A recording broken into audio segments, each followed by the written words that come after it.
Beginning next year, 2 more states will allow the legal sale of marijuana for recreational use. Voters in Maryland and Missouri gave the green light to legal pot in November's election.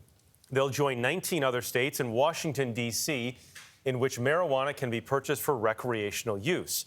According to 2020 census data, more than 158 million Americans now have access to legal pot in their home state. Despite that, the illegal marijuana trade is still flourishing, even in a state like California, where pot's been legal for 6 years. John Blackstone shows us the cost of these illegal operations. In what can look like a military operation, enforcement officers of the California Department of Fish and Wildlife make their way through dense brush of the Santa Rosa Plateau Ecological Preserve. In densely populated Southern California, this nearly 9,000-acre wildland is largely set aside for wildlife. But it's also proved to be a popular place for illegal marijuana growing. This is probably several thousand plant grow that was harvested.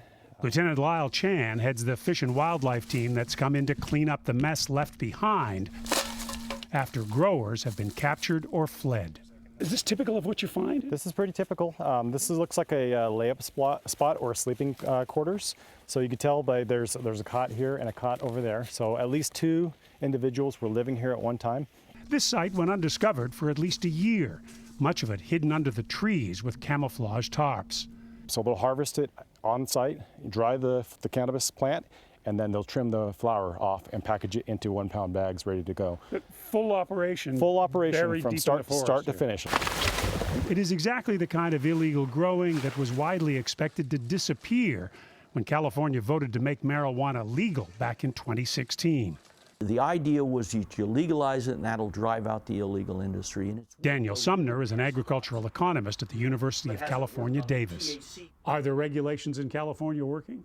I would say nobody thinks they're working. Sumner is co-author of a book subtitled The Blunt Realities of Cannabis Economics. And the reality is illegal growing still makes economic sense. They're making money. They are selling it without taxes, without regulations. And often illegal sellers have a long-established customer base. And now they're told, go down to the mall, buy it from somebody you don't know because it's government approved. And why should I do that? And the government said, oh, so you can pay twice as much.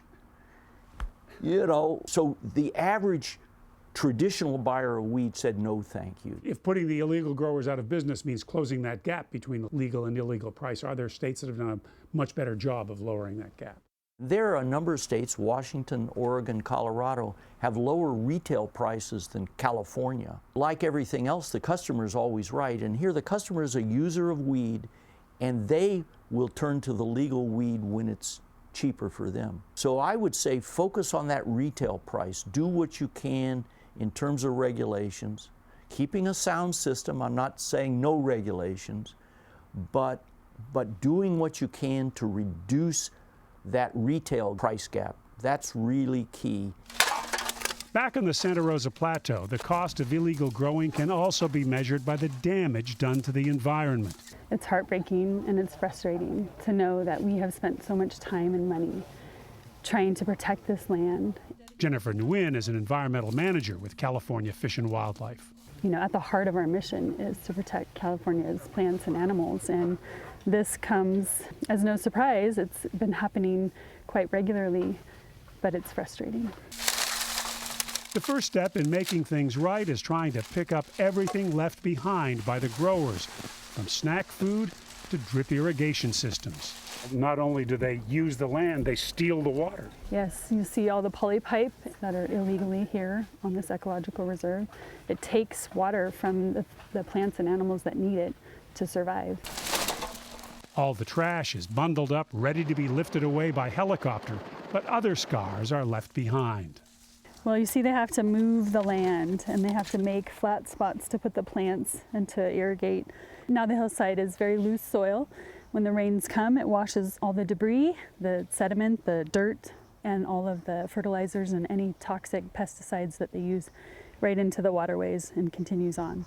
The debris is gone, but it may be years before the land has healed. For CBS Saturday Morning, John Blackstone in the Santa Rosa Plateau. He makes a great point. I mean, if it costs that much more to buy it legally at a store with the regulations and everything else, then people just look to buy it illegally. Yeah. What I didn't think about was that environmental toll. Oh, absolutely. And stealing the water. That was probably the biggest thing. Obviously, you think about that footprint left behind, but stealing the water from those other resources that need it. And then the time it takes for them to sort of live on the land like Yeah. that, it's tough. But a lot going on there.